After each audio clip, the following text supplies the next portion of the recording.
Okay. Hello, everybody. I'm going to repeat two things I said last night at the Tanya class. Number one, it's really good to be back. Not 100%. It's okay. Not 100% yet, but getting there, Baruch Hashem. So it's nice to be back in person again and to be on Zoom. And secondly, I discovered by accident last night that I am able once again to make permanent links for classes, which means I'm going to, starting next week, for Mesilat Yesharim, for Tanya, for Navi, we'll have all the same link for the Zoom, and I'll send it out, in the group, but it's going to be the same one over and over and over, not this, I'll get the last minute. So, Bezrat Hashem, welcome to the 21st century. We learned today Avram Ben Meir Tzvi Rachalea. And we are in the booklet, a small book, on page 109. We're in Parak 19, Parak Yud Tet, and begins with the words Hachelek Hasheni Min HaChasidut. When we get to it in a minute. Last week, I ended with something strange, I will admit. I went through and showed slides of various things that happened in the mid to late 1700s. I talked about the fact that there was the American Revolution, the French Revolution, there was the Haitian Revolution. I didn't mention there's the Serbian Revolution. At that same time period, the following people lived, and I think I mentioned some of them. The Ramchal, Rav Chaim Luzzatto, we are learning from his book now. The Admor Hazaken, the Alter Rebbe, Shlomo Zalman Liadi, the author of Tanya. It also was the early stages of the Industrial Revolution. It also was the time period of classical music's birth. It's a ton of stuff that's happening at the same time, in a very, very short period, within less than 100 years. All these, first of all, the classical, not all, most of the classical composers that you know of lived at that time period. And they were contemporaries of people like the Alter Rebbe, like the Ramchal, the Baal Shem Tov. So it's amazing. Now, why am I mentioning all this? Because as we have seen in our own time, it's okay. Hey, it's okay. It's fine. You want to come here? You come around me. Family, it's fun. It's friends. It's fun. Or you can crawl under the table. Okay, let me just let Joel get by. Say the toll to the troll. So that all these things are happening around the same time period, and they're all revolutions of a sort. It's revolutions in Jewish thought, in service of Hashem, in philosophy, Jewish philosophy, in the world of music, in physical revolutions in multiple parts of the world, between the United States and in Europe, and the Industrial Revolution, which brought about obviously massive changes until we come to the Computer Revolution, and then there's even exponentially changed. And why am I mentioning all this? We have seen historically many, many times, as recently as our own lifetimes, that when some things are going on in the world, there's this domino effect that happens here, and then it happens there, it happens others. It happens also when it comes to thought, philosophy, approaches to life. I don't have a source. I've seen it, heard it 100 times. I've never found a source for it, which basically says that, let's say I came up with a chiddush. This past Shabbat, I spoke somewhere, and I came up with, I thought it was a new idea, an approach to something. And it's possible no one else ever said it. Maybe. I don't know. But once that idea comes into the world, it's here. And now other people can think of it even without my having said it to them. It brings an idea into the world. This happens multiple times also in this time period. This is the time period of revolution. It's a revolution in Jewish thought, as I said before. And the reason I'm mentioning all this is it's an introduction to this next opening couple of sentences. We're on page 109 in here. I think it was 109. And you'll see them. I'll put it into context in a moment. Again, continuing now, page 109, chapter 19. Paragraph begins, Hachelek Hasheni. Hachelek Hasheni min haChasidut hu be'ofen ha'asiyah. Now there's the practical, the physical aspect of Chasidut. These also break into two different categories. Even though they're two major categories, of asiyah, of actual doing of Chassidut, it breaks down obviously into many, many details. Ushnaim harashim hem. What are the two main categories? Hayirah ve'ahava. Fear or awe of Hashem and the love of God. Now, I mentioned that all these ideas, this revolutionary ideas and all, if you look at Tanya, if you look way before that, but that comes way before this time period. If you look at other things that the Ramchal has written, and you look at other things that were written this time period, this seems to be a common theme that didn't really, it was talked about, but as far as like really focusing on and changing your character and working on Avodat Hashem, the idea of let's focus on Yirah and Ahava was unique to this time period, big time, especially in Tanya, and especially here in Mesilat Yesharim. The Ramchal passed away in 1746, and the Alter Rebbe was born in 1745. So the Alter Rebbe would have been aware, probably, even though his book was not really yet widely read until way after he died. We talked about that a year ago or 2 years ago, whenever we first, year and a half, we first started talking about this. But this idea of Yirah and Ahava and how we relate to that and relate to it with our Avodat Hashem was a concept or an idea that it was always around. As far as using it to improve yourselves is unique to the beginning of this time period of history. And what are they? They are Shnei Amudei Havodah Amitit, the two fundamental pillars of true service of Hashem. Shezulatam lo tikon klal.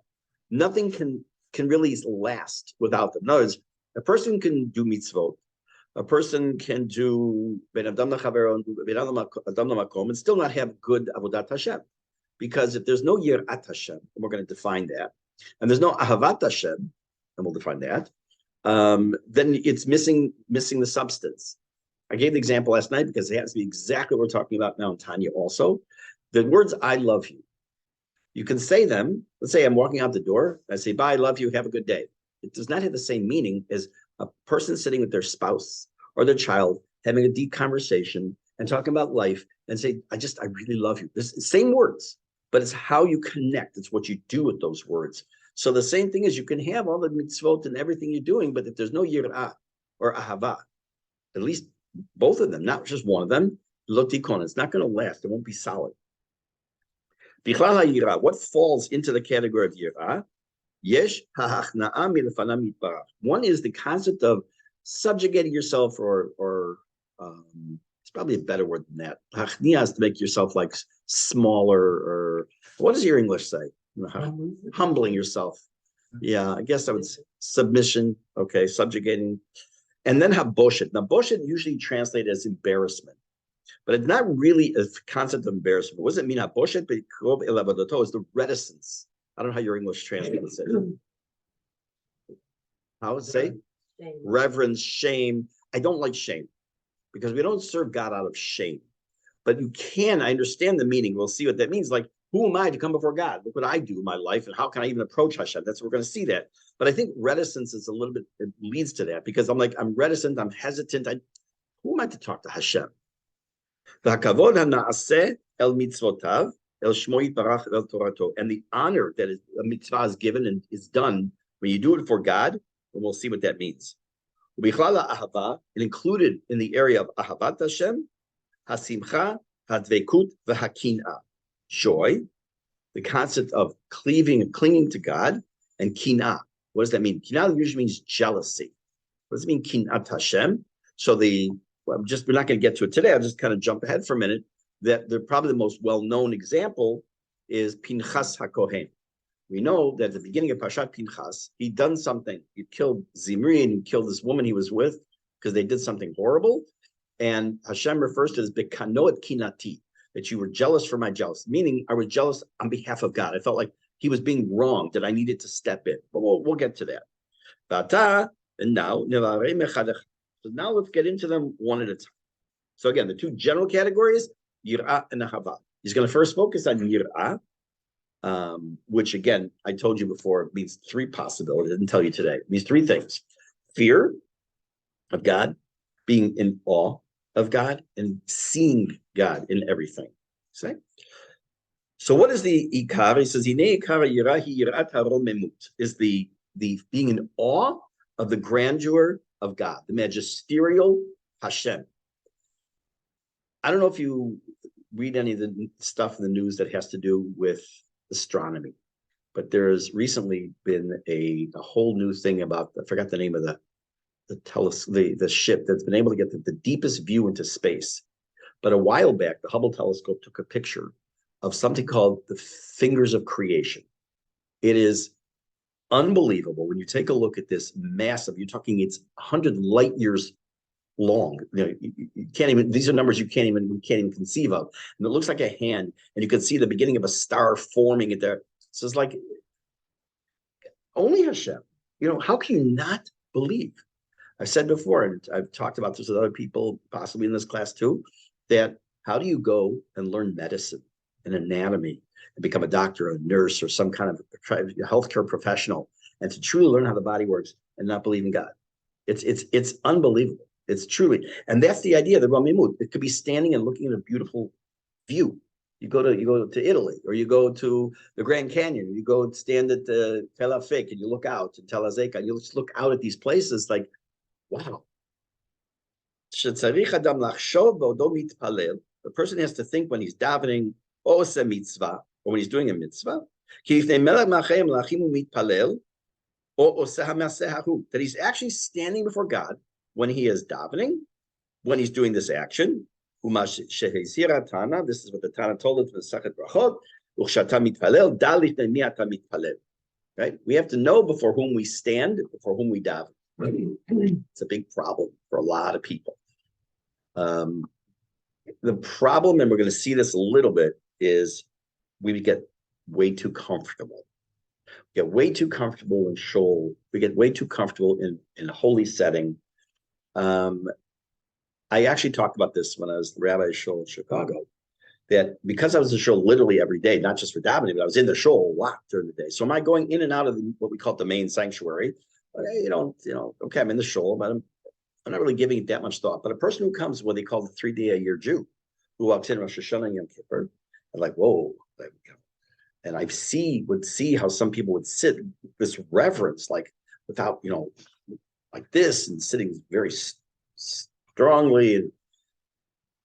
And because we get used to it. And we're not necessarily at the same. Now, someone who davens at the kotel every day may not have the same feeling as someone who comes there once in a while. I, unfortunately, don't get there that often. I should, but I don't get there that often. But when I do go, I'm still, what's the word, gobsmacked? That's the official Torah word. It's like unbelievable. Just stand there and look at, and it's a new wall. I mean, it's the wall is not. It's not the wall. It's not the wall of Beit Hamikdash. Okay, good. It's the retaining wall, but still, I've been up on top of Mishmar HaGvul looking down. You don't realize how deep that wall really is. It's extremely deep. And look at some of those stones and how they move them. That's nothing. I shouldn't say it's not doing God, but I'm saying that's not the point. The point is that when you are looking at this and you're looking at the last real remnant that we could see of the second Beit HaMikdash that held the area behind which the Beit HaMikdash stood, and the Kodesh Kodashim and all that. It's like it's absolutely moving. It's massive. But he's saying is that when we do a mitzvah, when I take a lulav, when I light my Hanukkah lights in a week and a half, a little less than 2 weeks, B'ezrat Hashem, when we listen to the Megillat Esther, when we do Hafashat Chalab, whatever we might be doing, to understand you're doing this, not just you're doing the mitzvah, but before whom you're doing, not just for whom, but before whom you're doing the mitzvah. So how do we do it? It's very nice in theory. I can tell you, you really have to. I love it. Teachers, especially in younger grades, say in 6th, 7th, 8th grade, say, okay, now go home and study for the test. But they never give the kid the tools how to study. I can't tell you how many students I've had over the years that I say, okay, we have to study for the test. I said, what do you have to focus on? I said, I don't know. So sometimes I get a daf chazara, a review sheet, and I'll go over that. But how do you read 5-7 pages of information and know what's important and what you can skip? It's not as important. So here the question is, it's very nice that he tells us that we have to, Hashem's in front of us, not, but tachlis, how do you do it? We have to have an awareness. He tells us how. That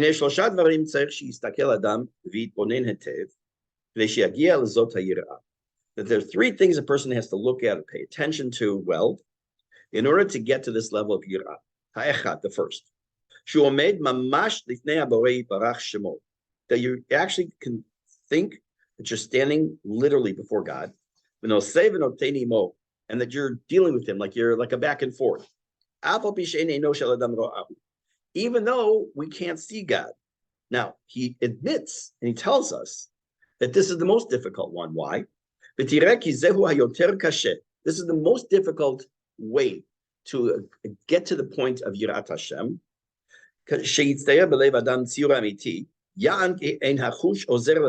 is nothing that our senses, our five senses, can help us with. We can't see God, literally. I'm saying we can see the results. Can't see God, can't hear God, can't smell God, can't touch God. None of those. In a spiritual sense, all five of our senses can.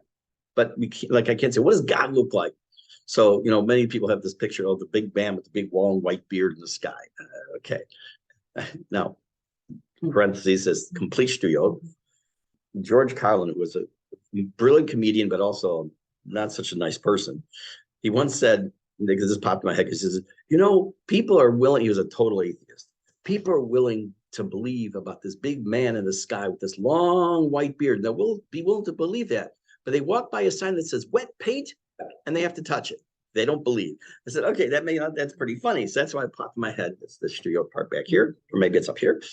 But the first is, yes, it has to be this idea of picturing you're standing before God, but it does not, it's a hard thing to do because our senses can't help us with that.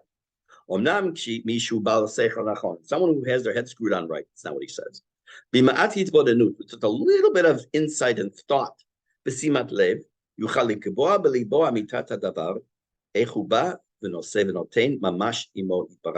When you spend some time, and this, by the way, leads to the topic, I'm not going to get into it, I did it a while back, of hitbodedut, of spending time by yourself and really contemplating Hashem and your place in this world and your relationship with God, you can actually start to inculcate this feeling inside of yourself and understand that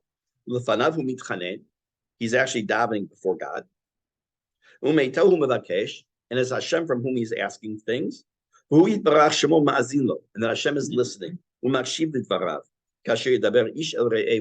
Just like a person speaks to his friend. What's he telling us? That we're supposed to try to put into our minds this feeling that just like I might sit and talk with you and have a discussion with you, and I have some problem, maybe you could help me with, or you come to me now, you have a problem, maybe you can help me with it.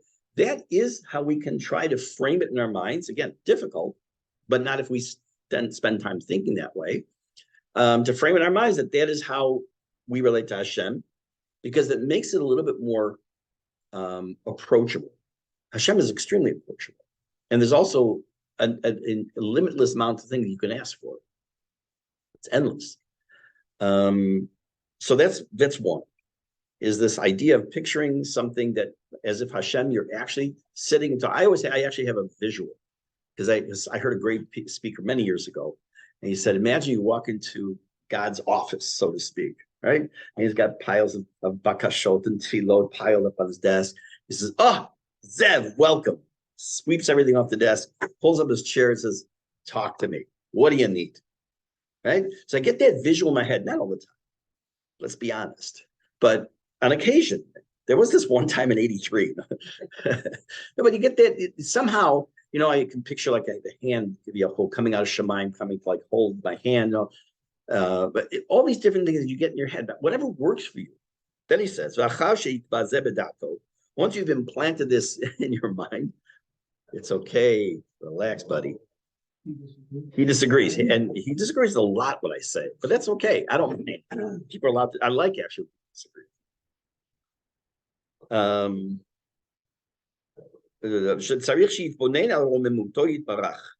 You have to think about and contemplate God's majesty. God is elevated way above any kind of blessing or praise, more than anything we could ever imagine. God doesn't need our praise. You wake up one morning and you walk in davening, before you go, you yell, God, good job yesterday. Yasher Koch, that was really awesome. God doesn't need anything, right? Which of course begs the question, why does Hashem create man if Hashem doesn't need anything? This is a philosophical question which we'll not discuss today or maybe ever. ועוד צריך שיתבונן על שפלות האדם ופחיתותו לפי חומריותו וגסותו. Then we have to think about the lowliness of man. We are physical. God is the epitome of spiritual. כל שכן לפי החטאים שחטא מאודו. Of course, even more so. How can we, this is the idea of the reticence of the busha also coming before God, that we come before God and look, we're not only we physical, but look at how much we've messed up in life. That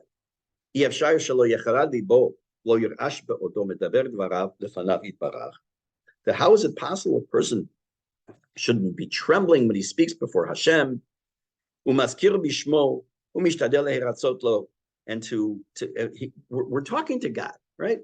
And Hashem, who knows everything, knows what we've done, knows what we're thinking, knows what we're saying, even just to ourselves walking down the street, which I do a lot. And we're now going to talk to Hashem with Hashem's name. We're going to use the name Ado Enai, we're going to use the name Elokim, we're going to use the name Tzvakot, we're going to use the name Shakai, and all our tefillah, and we're using God's name over and over and over. And yet, we're able to do that. And we realize that we are the low, and yet God wants this relationship. And Hashem wants that. That's supposed to also help elevate us. We're supposed to see the romimut, the grandeur of God. Look what it says. We know there's a couple of psukim that seem to contradict each other. One says that you should serve Hashem out of fear or awe, and also in a sense of trembling. And we also know there's another pasuk, which he doesn't mention here. He's not getting into that. But that's the difference. That's the two parts of who we are. Okay, we have to also have this sense of romimut and grandeur and awe and fear. But on the other hand, like we're in Dad's house. This is Abba, right? And this is this duality, how we relate to Hashem is Avinu and Malkeinu. It also says, El Naratz Bisod Kedoshim Rabba Benora Al Kol Sviva. Hashem is surrounded by malachim, which is, by the way, it's nice, not coincidence, but it's not a coincidence that, again, this is the topic from last night. We talked a little bit about Tanya, about angels, but ki malachim yotam yoter kovim elav yitbarach b'bnei haguf hachomri. It's easier for malachim to be close to Hashem and to be in awe of Hashem more so than us. Kalahem yoter v'ledamot shevach gedulato. It's simple for them to imagine the praise of his greatness. Therefore, the fear of God is more upon angels than it is on man.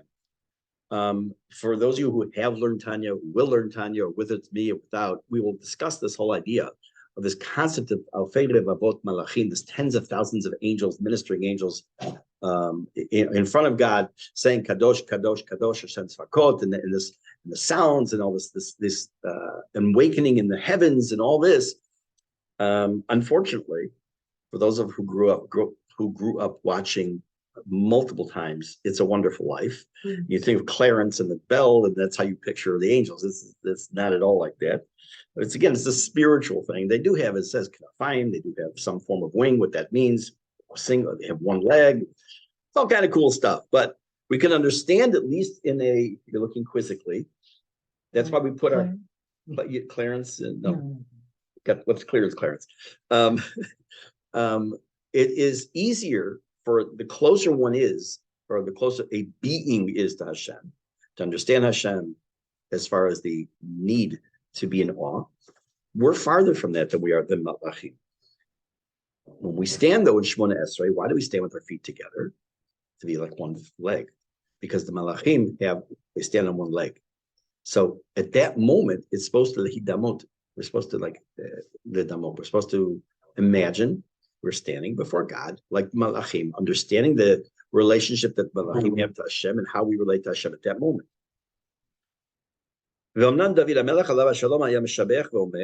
David used to say and praise, I will bow in your Heichal, your holy Heichal, with fear of you. These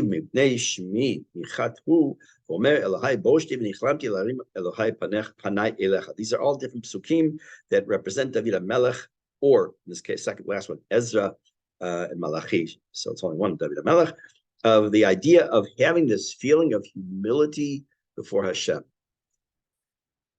As a kid, I ended up in the principal's office more than once. And in high school, more than once, especially my freshman year. And the first is such nachas. I gave my parents a tremendous amount of nachas like that. Yes. My dad said, "What? You were only in the principal's office 3 times this week?" I didn't. Me, it was 4. And in the beginning, when you're a freshman or you're like, 4th grade, you get called to the principal's office. Yeah, I mean, you're shaking in your boots. I don't know if people that came to your dad's office, they would be shaking in their boots. Probably not. He was too sweet. And you're shaking. You're nervous because you got called into the principal's office. Forget the principal. You're working for a company and you get called in by the boss. You get called by the owner. And he says, "We need to talk." Right? And I heard once one of the 4 most scary words a guy hears from his wife is, "We need to talk." Yes. I met a wedding recently, and she said, "Oh, I haven't seen her in 100 years." North Mount Street and my dad in the crowd. And she said she remembers being battling wherever they happened there. And my dad walked in and she was busy chatting with her friends. And my dad said, "Okay, so I'm here now. You can stop talking." And she said, "Rabbi, if I'm okay talking in front of God, do you think you're going to scare me?" That's a great line. Wow. Or not scare me. I know what you mean. Yeah, I would have to use that story. And so she said my dad was like impressed. And said, "Okay, now you can shut up." That's funny. Can you repeat that, please? Yes, I will. You said that, so yes. So her father had been a principal at the academy in Chicago, and evidently walked in one time while the kids were davening, and there was a girl who was talking, and he said to her that now you can stop talking because I'm here. And she responded with, "If I'm not quiet when I'm before Hashem, what makes you think that I'm going to be quiet now because you walked in?" So I was like, yeah, that took chutzpah. Yeah. Oh, Probably very well. I was going to say, well. yeah. My dad Reform school. There is a pasuk you'll find in some sidurim. At the very, very beginning of the sidur, as it says when you walk into the shul, it says, you say the pasuk, Beit Elohim nahalech baragesh. David HaMelech says that to the house of God we will go with emotion. And it says, Beragesh resh gimel shin, ruach geshem sheleg. That no matter what the weather, no matter what's going on, we're still going to come to God's house. We're still going to serve Hashem. This predates the sleet, rain or snow. Stay these couriers for appointed rounds. But the idea being that waking up. We talk about this in the beginning of Mesilat Yesharim. He says, "Oh, I can't go to shul. Like there may be a lion in the road, right? It might rain. I might slip. I might miss the game." Ulam היראה הזאת צריך שתגבר בלב בתחילה, ואחר כך תיראה פעולותיה גם בעברי הגוף. Actually, before I read this, let me give you what's the word I'm looking for? Nope. Okay, use the word background, but I wouldn't for it. Another opinion. That's not what I was looking for. I'll try that. I've mentioned in here a few times the book by the Minchat Chinuch, the Sefer Chinuch. The Sefer Chinuch. What he does, of course, is takes every single mitzvah, explains the root of the mitzvah. Unless you're Chicago, then he explains the root of the mitzvah. He talks about whether it's noheg today, it's not noheg today, if it is when there's a Beit HaMikdash, not Beit HaMikdash, it's chutz la'aretz, not chutz la'aretz, who has to do the mitzvah. And there's a theme that runs throughout his entire book, which is acharei ha'pu'ulot imshachim halevavot. That after a way the person acts their physical movements, the heart is drawn in. Okay, what does that mean? So if you're familiar with AA, the slogans of AA, one of them is act as if. What is act as if? Even the person is only sober for one day. If they make it in their mind, they pretend they've been sober for a long time, right? So they act as eventually it becomes a part of them. Eventually, hopefully, it has an action on the internal. You start with the externals, and it works its way towards the inside. Look at what he says. Ulama yirah hazot, this kind of yirah, tzarich shetigbar balev. This has to grow in the heart, but first. And then you will see it exhibited by his physical body. Elohema, what are they? The concept of person will walk with bowed head, Shiflut ha'inayim kfifut ha'yadayim ke'eved katan liftei melech rav, or a person who has their eyes downcast, not out of sadness, but out of the idea of the romemut of God, like I can't even look up to God. What does this mean? He gives the example, and some people do this, which is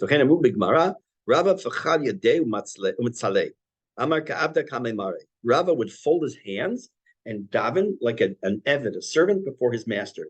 Now, it actually mentions in Shulchan Aruch the idea of taking your hands, cupping them together and holding them over your heart. You'll sometimes see people do that in davening if they're not, on their phone or just like.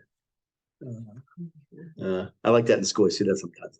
I guess the words are written on the ceiling, or you see somebody. I don't know, all kinds of stuff you see in davening. But he said that you act as you're standing before the Melech Malchei Melachim. Says when you get that into your brain, it seeps again. This is into your heart. This is the opposite of the Sefer Chinuch. It seeps out, and then you start acting that way when you start to get that into your mind.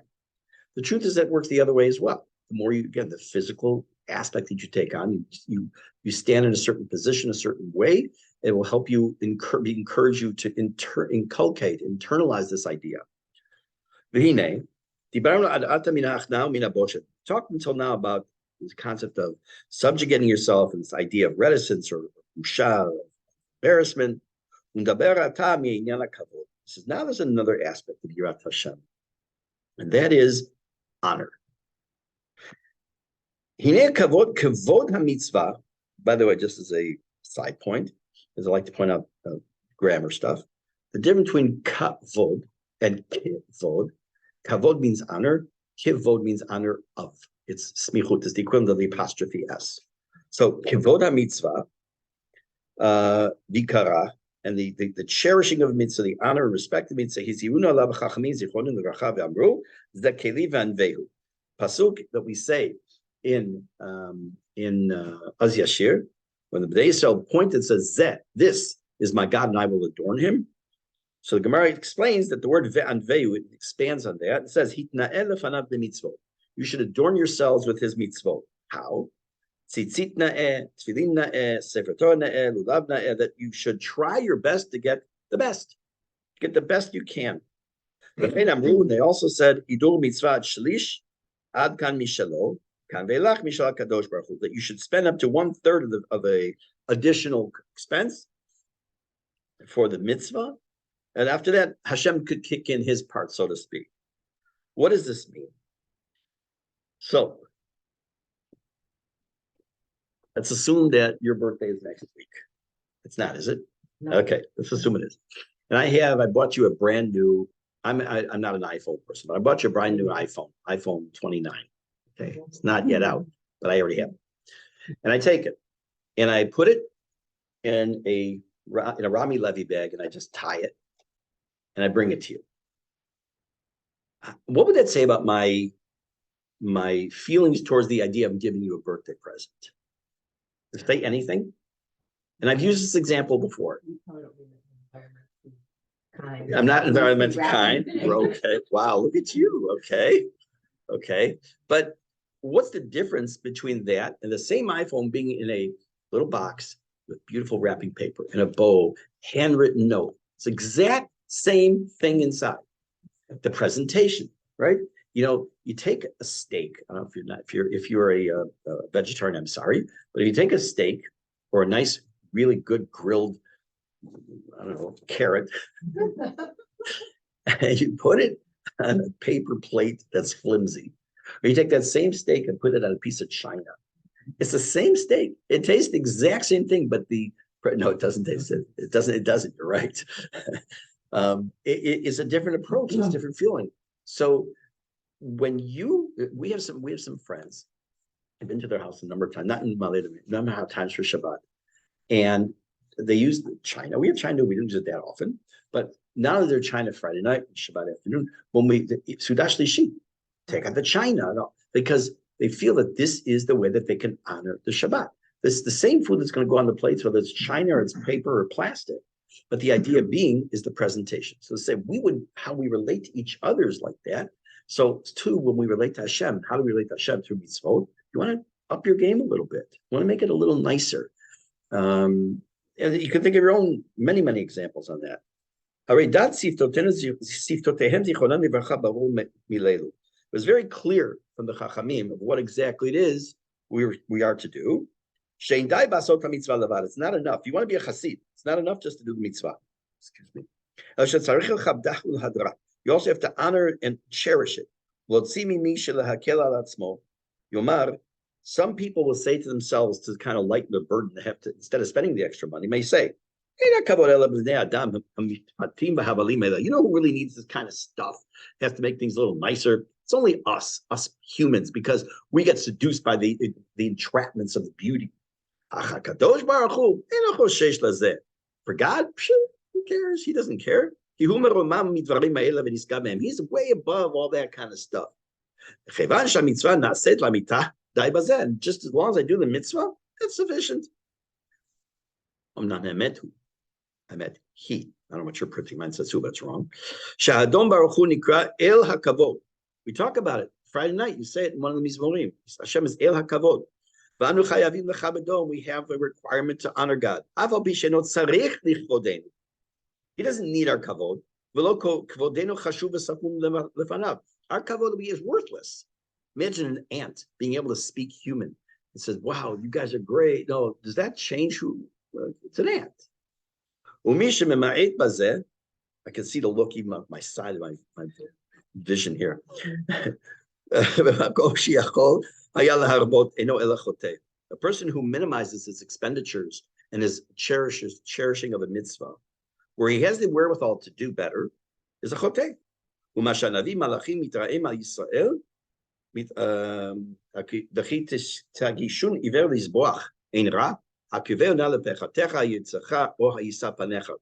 pasuk actually from Malachim, mentioned many times. Would you, if you were to present this to your governor, meaning to your pechaz, a word we use in Navi recently, would it be accepted? You know, I'm bringing my korban. It's blind, it's lame, you know, it's got a big hole in an ear and all that. But here's the korban for God. But no, that's not how you do it. You wouldn't be. That's how we do it. It's not how we make the lulav, the etrog, whatever we do. We want to always try to do our best, and that will encourage us. The Yirat Hashem. Before the timer runs out on this, and it's the last time that's going to happen now. Yirat Hashem, because I have the perpetual on now. Just to tell everyone, Bezrat Hashem, we will get together next week here if it works out. If not, I'll let you know. And I'm speaking on the week before Hanukkah. I guess it's next week, Wednesday. Oh, you know what? That's next Wednesday. Oh, so there won't be any class, right? So, like I said, there won't be any class next week. Like I was saying, thank you very much. And the following week of Hanukkah, I would like, if possible, still to have class so the Greeks don't win. They wanted us not to learn. So the week of Hanukkah, yeah, I'd like to.